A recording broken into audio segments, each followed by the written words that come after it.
Okay, Nick, we just got 4 things to work on for this week. If you got 5 or 10 minutes a day to just run through each one of these, everything's going to work out great, and in a few days you'll be able to do it. First thing, 1, 2, 3, 4, 5th fret. Sounds the same as the next string open. Move it down towards the floor. Those 2 are the same. Move it down towards the floor. Those 2 are the same. Next one we move it down, but we move it also over 1 fret. Those 2 are the same. And then back up to the 5th fret. And those 2 are the same. That's step 1. So be able to do that. Make sure you play with the tip of your finger, because if you use the side, that open string doesn't sound out as good. Now we got D and A7. Here's my D chord. Lift up your 3rd finger. 1 and 2 fingers walk up towards the ceiling by 1 string. There's A7. Back down towards the D. A7, D, A7. You can practice, just switching back and forth 10 times in a row. Your fingers will remember how to do it after a few days, and you'll be able to do it really fast.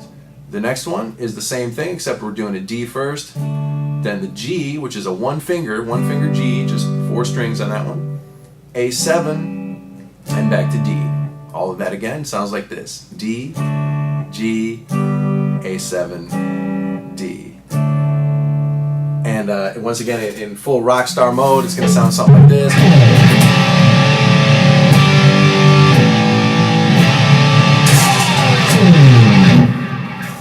Something like that. So that's our goal with this stuff, and all you really have to be able to do that is just switch your fingers between those different shapes.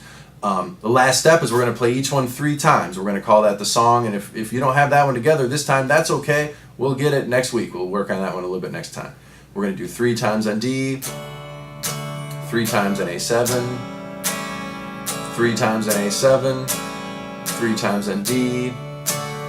Next line, 3 more times on D, 3 times on G, 3 times on A7, and 3 times on D. Now you notice that when I'm doing that, I'm keeping it really even. Every one of them is the same length, right? So if you find yourself going 1, 2, 3 times, and then it's like